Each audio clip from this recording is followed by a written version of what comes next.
सांगितलंय, उल्लेख केला की मला कशा पद्धतीने या ठिकाणी बोलवलं गेलं. त्यांनी सांगितलेलं आहे, अक्षय शिंदे, नागराज कदमने पोलीस स्टेशनला बोलून माझ्याकडून पैसे घेतले, मारहाण केली आणि त्यांचा मोबाईल ट्रेस करा, ते तिथं होता अक्षय शिंदे. आणि त्याचबरोबर या संदर्भामध्ये सीडीआर जरी चौकशी केली तर तो तिथं होता हे सिद्ध होईल. स्वतः ज्यांनी तक्रार करायला बोलवलं त्यांनी तुमच्या डीवायएसपीकडे स्टेटमेंट दिले आहे. मग ही स्टेटमेंट दिलेल्या असताना या स्टेटमेंटमध्ये तो तिथं नव्हता असं सांगणं म्हणजे उत्तरामध्ये विसंगती आहे. खोटं उत्तर कोणी दिलं त्याच्यावर पहिली कारवाई करणं गरजेचं आहे. सभापती महोदय, दुसरं उत्तर आपण दिलेलं आहे. त्या उत्तरामध्ये आपण सांगितलं की अमुक अमुक रमेश सीताराम सकपाळ आणि तिथले सरपंच हे तिथे गेले असताना त्यांच्यावर मारहाण झाली. दोनच व्यक्ती होत्या, त्याच्यात 18 लोकांची नावं निवडली. त्यांनी सांगितलं सीसीटीव्ही फुटेज, मी स्वतः मोर्चा काढला होता, सीसीटीव्ही फुटेज चेक करा. सीसीटीव्ही फुटेज घेतलं नाही. मी एसपींशी बोललो, डीवायएसपींशी बोललो, ती चौकशी तुम्ही डीवायएसपींकडे लावली. ते डीवायएसपी काहीच करू शकत नाही, एसपीच काही करू शकत नाही. अशी वस्तुस्थिती असताना आपण तिथं सांगितलं की ही कलम लावली.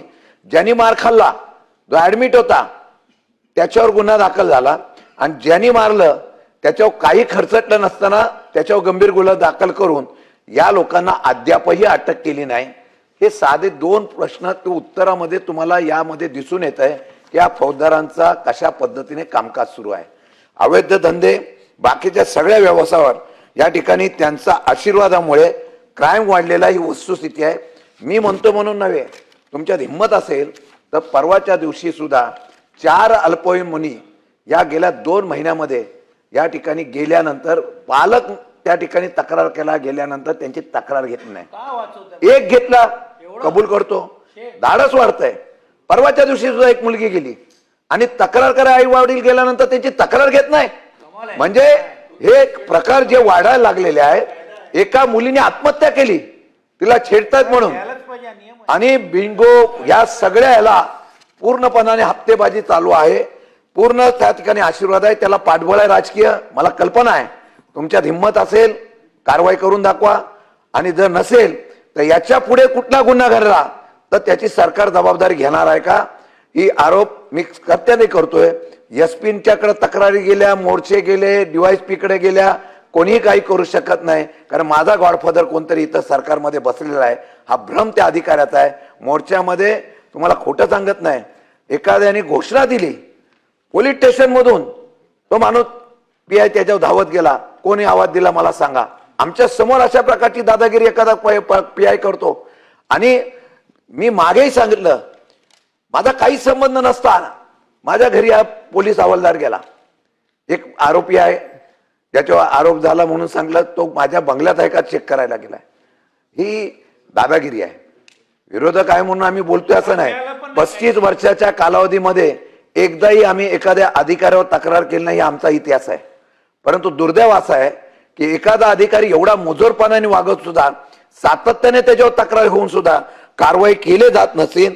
गुन्ह्याची यादी तुमच्याकडे पाठवतो, पेनड्राईव्ह तर पाठवला, यादी पाठवतो, कलमा सकट, वेळे सकट सगळा, आणि त्या असलेल्या पीडित मुलीच्या वडिलांनी दिलेली स्टेटमेंट पाठवतो. त्या मुलीला जर तिथं संरक्षण देण्याच्या संदर्भातली मागणी करताना त्या मुलाला आणि त्या वडिलांना जर त्या ठिकाणी दादागिरी केली जात असेल पोलीस स्टेशनला, ते किती गांभीर्याने आहे.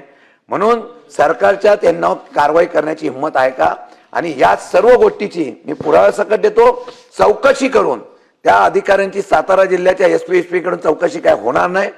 तुम्ही त्या ठिकाणी वेगळ्या सचिवाच्या माध्यमातून ही चौकशी करून जे काय एसीएस होमच्या वतीने आपण चौकशी करून त्याच्यावर कारवाई करणार का, आणि त्याच सत्य आढळल्या त्याला निलंबित करून त्याच्यावर कारवाई करणार का, एक प्रश्न. आणि या असलेल्या तक्रारीची पूर्णपणाने माहिती घेऊन जी माहिती आम्ही देतो ती सत्य मानून, त्यात जर चुकीचं असेल तर मी माफी मागेल, पण सत्य असेल तर कारवाई करण्याचा आपण धाडस दाखवणार आहात का. सभापती महोदय, सन्मान्य शशिकांत शिंदे साहेब या सभागृहाचे ज्येष्ठ सदस्य आहेत.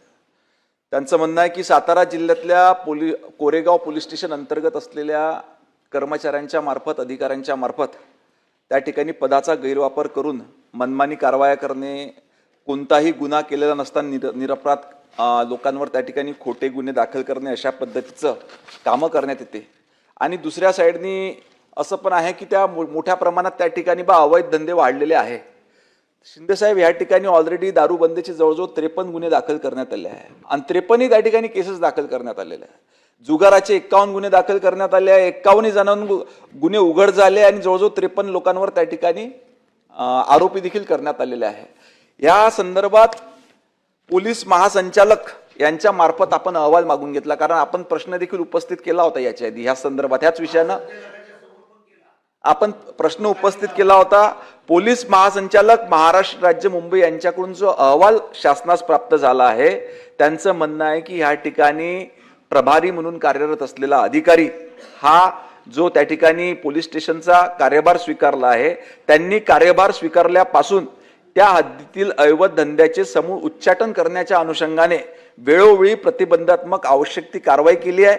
अवैध धंदे करणाऱ्या गुन्हेगारांच्या कृत्यांना आळा घालण्याचा प्रयत्न करण्याचा निदर्शनास आला आहे, असा अहवाल पोलीस महासंचालक महाराष्ट्र राज्य यांच्यातर्फे त्या ठिकाणी आला. तरी देखील आपण सभागृहाचे ज्येष्ठ सदस्य आहात, आपण दिलेली माहिती देखील त्या ठिकाणी खोटी राहू शकत नाही.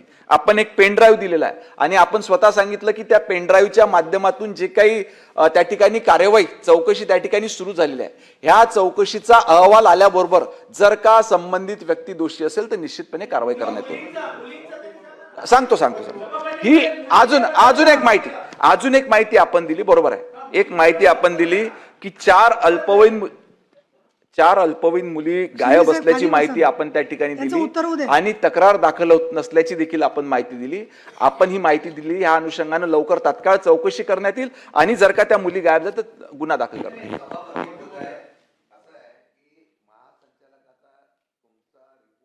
मानत असाल आणि हा दिलेला रिपोर्ट जर खरा मानत असाल तर मला खेद व्यक्त करावा लागतो.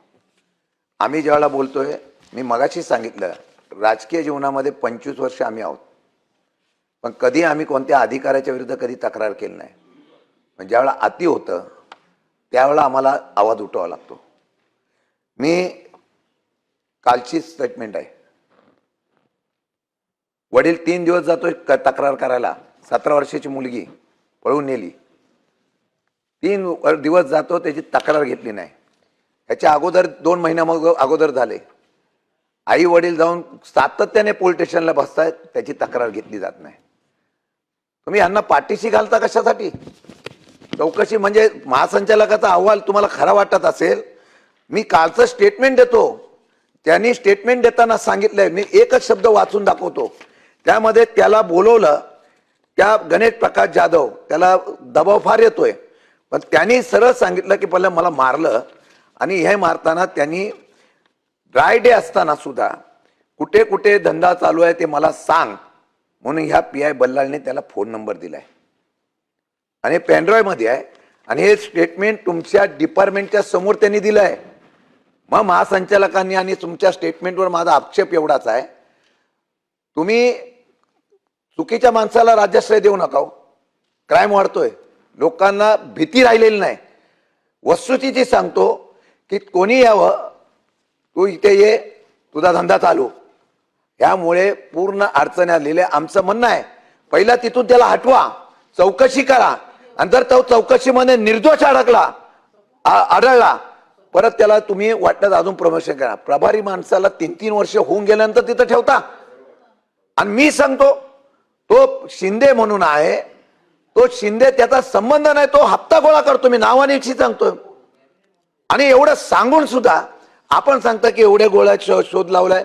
माझं म्हणणं आहे की तुम्ही माझ्या उपरोक्ष जाऊन, आम्ही मोर्चा काढला, उपरोक्ष जाऊन तिथल्या असलेल्या डिपार्टमेंटला जाऊन तुम्ही चौकशी करा, लोकांमधून चौकशी करा. माझं म्हणणं आहे पहिलं त्याला बाजूला हटवा, चौकशी करा, दोषी आढळला तर निलंबित करा. आणि तुम्ही करणार नसाल तर उद्या एखादी घटना घडली, 3 मर्डर झाले आहेत, हाफ मर्डर पण झाले आहे, त्या आधी आरोपींना मोकळं सोडलं, कारवाई केली नाही. आणि दुर्दैव असं आहे, ज्या आरोपीला पहिला गुन्हा दाखल झाला ना, FIR दाखल केली ना कोर्टामधून, त्याला बेल दिला कोर्टाने 302 मधला, आणि नंतर त्यांना कळून आलं की 302चा आरोपी हा सुटला गेलाय. परत मग गुन्हा दाखल करण्याच्या संदर्भात नामुष्की या सरकारच्या आणि पोलीस डिपार्टमेंटला आलेली आहे. कोणाला वाचवता तुम्ही? आणि म्हणून माझी विनंती आहे, पहिलं त्याला तिथून हटवावं, चौकशी करावी, चौकशीमध्ये दोषी आढळला तर निश्चितपणे कारवाई करावी, नाही आढळला तर मी या सभागृहात माफी मागेल.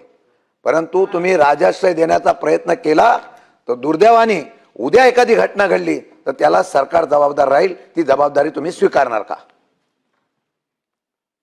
सभापती महोदय, जे सरकार हे राज्य चालवत असतं निश्चितपणे ते जबाबदार असतं प्रत्येक गोष्टीला. आणि ह्या ठिकाणी शिंदेसाहेब कोणालाही राजाश्रय देण्याचा प्रश्न येत नाही. आपल्याला माहिती आहे मागच्या 10 ते 11 वर्षापासून हे राज्य सन्मान्य मुख्यमंत्री देवेंद्र फडणवीस साहेबांच्या नेतृत्वात या ठिकाणी गृह विभाग काम करतो. आणि जेवढ्या पारदर्शक पद्धतीनं त्यांच्या नेतृत्वात हा विभाग काम करतो याच्या आधी कदाचितच एवढ्या पारदर्शक पद्धतीने ह्या विभागानं काम केलं असेल. आपण म्हटलं एवढे मोठे गुन्हे आज लोक निर्भीड होऊन त्या ठिकाणी तक्रार करण्याकरता समोर येतात आणि झालेला अन्याय, कारण त्यांना आत्मविश्वास आहे की त्या ठिकाणी सरकारकडनं आपल्याला न्याय मिळणार आहे. आपण जी माहिती दिली याच्याबद्दल देखील आम्ही संवेदनशील आहोत की त्या 4 अल्पवयीन मुली गायब आहे, अजून तक्रार झाली नसेल तर आता ही बैठक झाल्याबरोबर सभागृहातून बाहेर मी स्वतः त्या ठिकाणी चौकशी करेन, तातडीनं गुन्हा त्या ठिकाणी दाखल करण्यात येईल निश्चितपणे. परंतु आपण जे सांगतायत की आता आपणच दिलेल्या पेनड्राईव्हची चौकशी त्या ठिकाणी सुरू झाली, आपण स्वतः म्हणणार की त्या ठिकाणी त्या चौकशीमध्ये जर का तो व्यक्ती गुन्हेगार आढळला, तो कुठलाही अधिकारी असो, कोणालाही त्या ठिकाणी राजश्रय देण्याचा प्रश्नच उद्भवत नाही. त्या पेनड्राईव्हने आपण दिलेल्या पेनड्राईव्हच्या अनुषंगाने त्या ठिकाणी चौकशी सुरू झालेली आहे. त्या चौकशीत तो दोषी आढळल्याबरोबर तातडीनं त्याच्यावर कार्यवाही करण्यात येईल.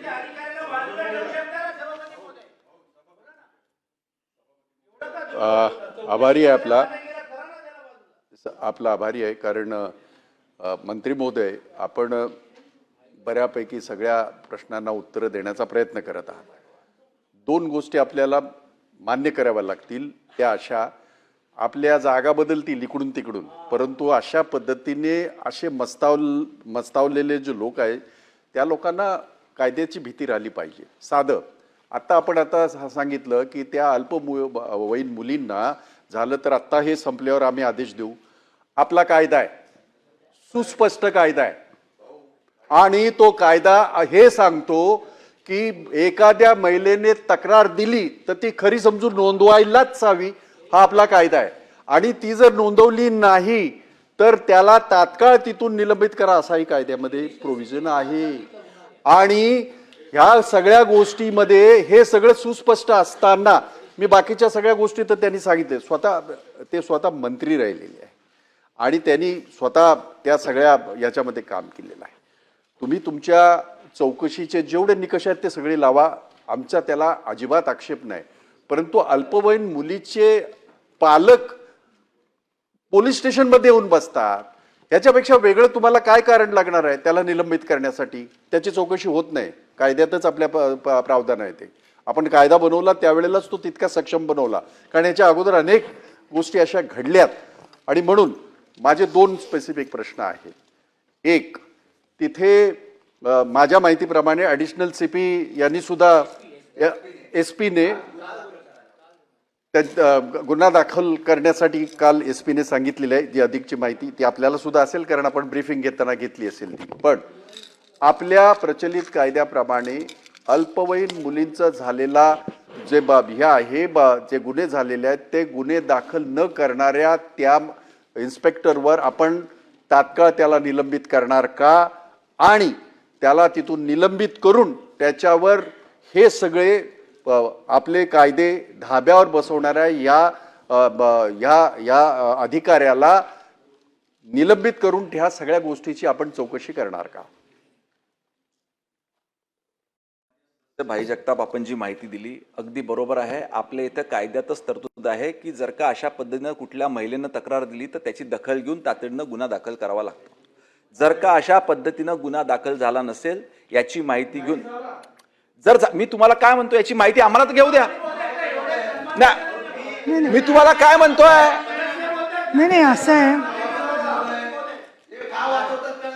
ना, असं नाही.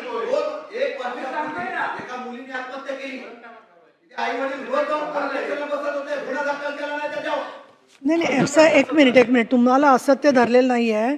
मंत्री महोदयांची मी बाजू घेण्याचा प्रश्न नाहीये, पण ते सातत्याने सांगतात की मी चौकशी करून कारवाई करतो. तर तुमचं सत्य मानलंय म्हणूनच चौकशीचं म्हणणं ते मान्य केलंय ना. त्यामुळे अशा वेळेला आपण तिथलं नाही नाही ते चौकशी करून दोन गोष्टी सेपरेट. शासनाचं काम न्याय देण्याचं काम आहे. दोन्ही बाजू तपासणं आवश्यक आहे. स्थानिक राजकारणामुळे जर का एखाद्या अधिकाराचा बळी जात असेल तर ते देखील बरोबर नाहीये. त्याच्यामुळे चौकशी केली पाहिजे. सभापती महोदय, जी काही चौकशी करून निश्चितपणे कारवाई करण्यात येईल. ऐकून घ्या. हे नाही हरकत कशाबद्दल घेतली? कुठल्या नियमाने हरकत घेतली तुम्ही? कुठल्या नियमाने? स्थानिक राजकारणाचा कधी मी फायदा घेतलेला नाही. अति झालेला आहे. तुम्ही स्थानिक राजकारणाचा कोण त्याला? सन्माननीय शिंदे साहेब, नाही पण तुम्ही नामर्द वगैरे हा शब्द बरोबर नाही. अहो शिंदे साहेब, सन्माननीय शशिकांतजी शिंदे, अहो शशिकांतजी शिंदे, हिमतीचा प्रश्न त्यांनी परत सांगितला. तुम्ही आता हे पहा एक मिनिट 4-5 वेळेला बोलत असताना तुम्ही त्यातलं सत्य तुमच्या जे तुम्हाला दिसतंय ते मांडलं. त्यामध्ये तुम्ही प्रत्येक वेळेला सारखं म्हणताय की हिंमत दाखवा. मुद्दा असा आहे की चौकशी करून त्याच्यावरती कारवाईची हिंमत ते मंत्री असल्यामुळे त्यांना दाखवायलाच लागणार आहे. त्यामुळे हिंमत दाखवा. सभागृहामध्ये इथे त्यांना निर्णय करता येणार नाहीये. ते परत सांगतायत. पण चौकशी सांगितलं त्यांनी. चौकशीचं मान्य केलं. त्यांनी 3 दिवसाआधी पेनड्राईव्ह दिला. त्या पेनड्राईव्हच्या अनुषंगाने चौकशी त्या ठिकाणी सुरू झाली आहे. जसाही तो अहवाल प्राप्त होईल, कारण पहिला अहवाल त्या ठिकाणी पोलीस महासंचालकाकडनं आलाय. असं नाहीये की या ठिकाणी चौकशी केली नाही. पोलीस महासंचालकाकडनं चौकशी केली. त्यांचा अहवाल आला की त्या पद्धतीचं काम त्या ठिकाणी होत नाही. तरी देखील सन्माननीय सदस्यांच्या निवेदनावर विश्वास ठेवून पुन्हा एकदा चौकशी करून जर का अहवाल प्राप्त झाला तर निश्चितपणे कारवाई करू. ठीक आहे.